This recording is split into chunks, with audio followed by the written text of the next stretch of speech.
മായയെ കാണാമെന്നവരൊക്കെ പോയോ? പോയി. ഇപ്പൊ മായയുടെ അടുത്ത് ആരുമില്ല. നീ വാഞ്ചല്.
വേണ്ട, അവിടെ നിന്ന് ആരോ വരുന്നുണ്ട്.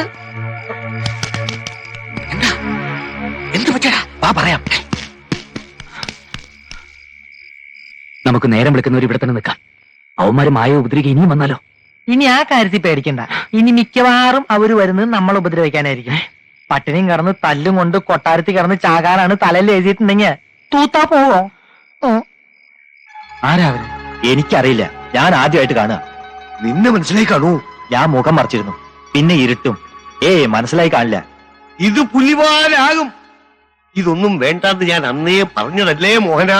പിന്നെ നമ്മൾ അനുഭവിക്കേണ്ട കോടിക്കണക്കിന് സ്വത്തിന് ഏതോ ഒരു തെണ്ടിപ്പണിന് അവകാശമായിട്ട് നോക്കിയാ പയ്യം കെട്ട് നോക്കിയിരിക്കണോ? നിനക്ക് അവരെ കണ്ടാ തിരിച്ചറിയാൻ കഴിയും. ഇനി സൂക്ഷിക്കണം, വളരെയധികം സൂക്ഷിക്കണം. എന്നാലും ഈ കൊട്ടാരത്തില് അത്ര വലിയ വീരന്മാരാരാ? വീരനോ? അവൻ വന്നോ? ആര്? വീരേന്ദ്രൻ. പത്മിനിയുടെ മകൻ വീരേന്ദ്രന്റെ കാര്യമാണോ പറഞ്ഞത്? ഈശ്വരൻ സഹായിച്ച് ഇനി ആ നാശത്തെ കൂടെ ഇങ്ങോട്ട് കെട്ടിയെടുക്കാത്തതിന് കുറവേ ഉള്ളൂ. എന്താ ജനാർദ്ദൻ നീ പറഞ്ഞത്? ഒന്നുമില്ല, ഉറക്കം കളയാണ്ട് പോയി കിടന്നോളൂ. മണി, എഴുന്നേക്കടാ. ഇല്ലടാ, ഞാനില്ല, എണീക്കില്ല.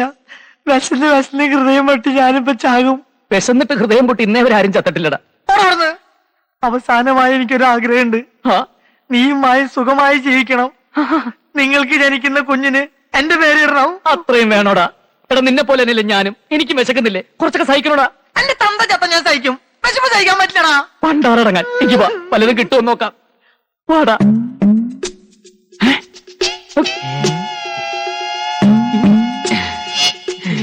എന്താ ആരും ഒന്നും കഴിക്കാത്തത്? കഴിക്കേ. ഇപ്പൊ ഒന്നും വേണ്ട, ഞങ്ങൾ കളിക്കാൻ പൊക്കോട്ടെ. വേണ്ട, മുഴുവൻ കഴിക്കാതെ ഇവിടുന്ന് അനങ്ങിയിട്ടുണ്ടേ അടിച്ചു തോലിരിക്കും ഞാൻ ഭക്ഷണം കഴിച്ചു വരുമ്പോഴേക്ക് മുഴുവൻ കഴിച്ചോണം കേട്ടോ.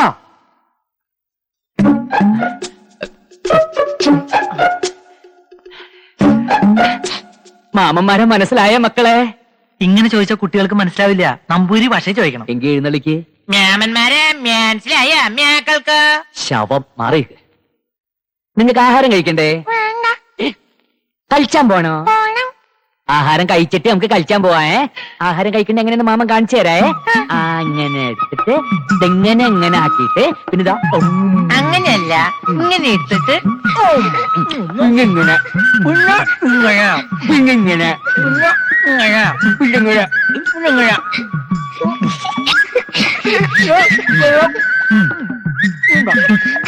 ഇങ്ങനെ ശരിക്കില്ല.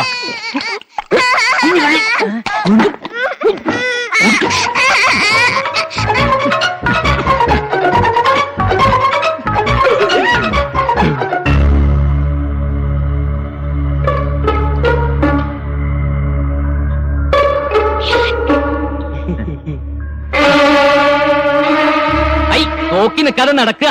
ഒന്ന് നിൽക്കുക. ക്ഷമിക്കണം, എനിക്ക് ആളെ മനസ്സിലായില്ല.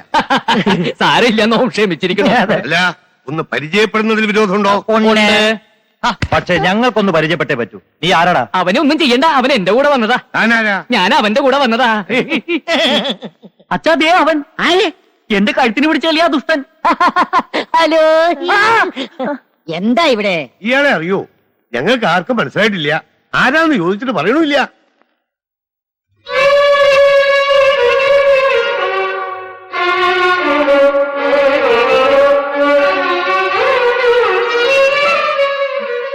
ഇത്രയും നേരം ഞാനിവിടെ പ്രതിമ പോലെ നിന്നു കൊടുത്തു. ഒരാളെങ്കിലും എന്നെ തിരിച്ചറിയുന്ന പ്രതീക്ഷിച്ച്. ഇവർക്ക് ആർക്കും എന്നെ മനസ്സിലാവാത്ത സ്ഥിതിക്ക് ഇനി ഞാനിവിടെ നിൽക്കുന്നില്ല, അർത്ഥമില്ല. അതെ, ഒരു നിമിഷം പോലും നോമ ഇവിടെ നിൽക്കില്ല. നടക്കുക, അങ്ങോട്ട് മാറുക. നിൽക്കുക.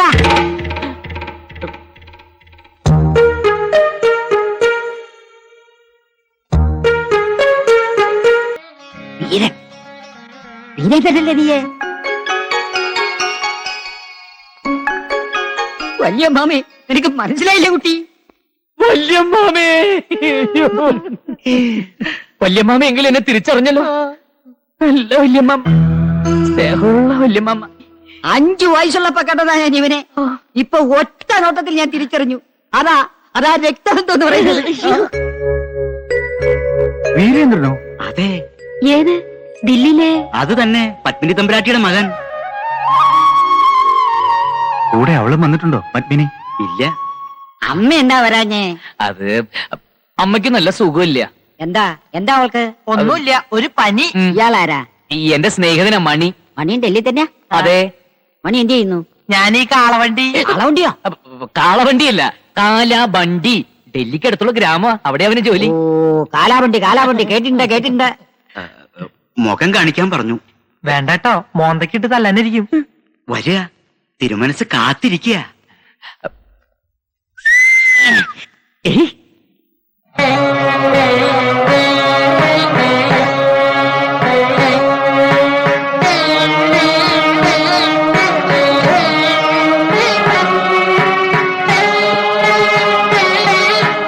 എന്താ ഇപ്പൊ ഇങ്ങനെ തോന്നാൻ? ഇങ്ങടൊക്കെ വരാൻ? അത് പിന്നെ അമ്മ പറഞ്ഞിട്ടാ. ഇപ്പോ 10-20 വർഷമായില്ലേ? കൃത്യമായി പറഞ്ഞാൽ 23. 148 കർക്കിടകം 15 അന്നാ നിന്റെ കയ്യും പിടിച്ച് പത്മിനി ഇവിടുന്ന് ഇറങ്ങിയത്. എത്ര വട്ടം കത്തയച്ചു, ആളെ അയച്ചു, അപ്പോഴൊന്നും വരണമെന്ന് തോന്നിയില്ല അല്ലേ? തനിക്ക് എന്നെ വേണ്ടെങ്കിലും അങ്ങനെ അവഗണിക്കാൻ എനിക്ക് വയ്യല്ലോ. എപ്പോഴും തന്നെ കുറിച്ച് അന്വേഷിക്കാറുണ്ട്. അറിഞ്ഞതൊന്നും ഒട്ടും നല്ലതല്ല. ജയിലിൽ നിന്ന് എപ്പോ ഇറങ്ങി? ജയിലാ? എന്നോടൊന്നും വിളിക്കണ്ട. എന്റെ അനന്തരവൻ ഡൽഹിയിലെ തെരുവുകൾ ഭരിക്കുന്ന റൗഡിയാണെന്ന് കേട്ടപ്പോ എനിക്ക് ആദ്യം വിശ്വസിക്കാൻ കഴിഞ്ഞില്ല. എന്താ? പിന്നെ ലണ്ടനിലേക്ക് പത്മിനി തന്നെ അയച്ചതും അവിടെ ഉള്ളവർ തന്നെ ഇങ്ങോട്ട് തിരിച്ചയച്ചതും ഒക്കെ അറിയുന്നുണ്ടായിരുന്നു. ഒടുവിൽ ജയിലിൽ കിടന്നതും. അയ്യോ, അതൊക്കെ വെറുതെ ആരാണ്ട് പറഞ്ഞിട്ടാക്കിയതാണ്ടാ. ആ. ജയിലിൽ പോയിട്ട് ഇന്നേവരെ പോലീസ് സ്റ്റേഷനിൽ പോയി ഞാൻ കയറിയിട്ടില്ല. ദില്ലി വാലയുടെ ഭാഷ തനി നാടനാണല്ലോ. അത് പിന്നെ ഈ നാടൻ ഭാഷ, നാടൻ ഭക്ഷണം, നാടൻ പാട്ട്, ഇതൊക്കെ എനിക്ക് വലിയ ഇഷ്ടാ. ഏതായാലും തനിക്ക് ഇങ്ങോട്ട് വരാൻ തോന്നിയല്ലോ. ഭാഗ്യം. കണ്ണടയും മുമ്പ് ഇയാളെ ഒരു നോക്ക് കാണണമെന്നുണ്ടായിരുന്നു. ഇപ്പൊ മനസ്സ് നിറഞ്ഞു. പത്മിനിക്ക് അവക്കിപ്പോഴും പിണക്കം മാറിയില്ലാന്നുണ്ടോ? എനിക്കറിയില്ല. തീർത്ഥയാത്ര കഴിഞ്ഞ് വന്നതല്ലേ, വിശ്രമിച്ചോളൂ. പിന്നെ പറയാണ്ടെങ്കിലും പോകരുത്. ഇയാളോട് എനിക്ക് ഇത്തിരി സംസാരിക്കാനുണ്ട്.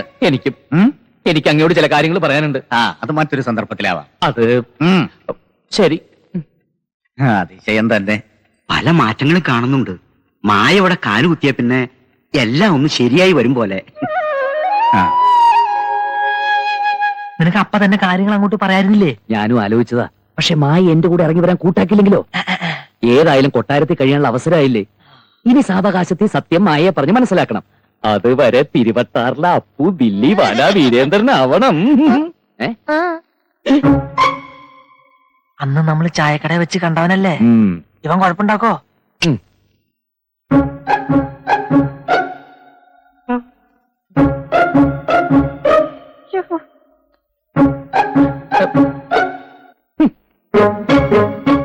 ഹിന്ദി തീരെ വശമില്ലല്ലേ?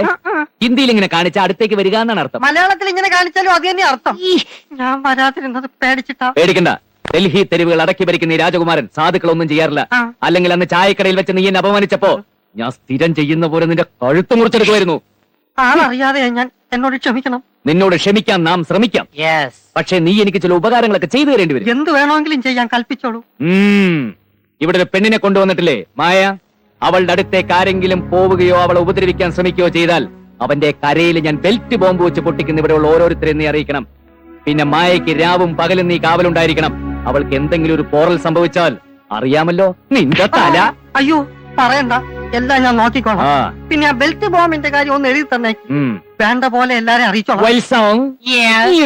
അടിയൻ ഈ എഴുതി കൊടുത്തേക്കൂ. ഫോളോ.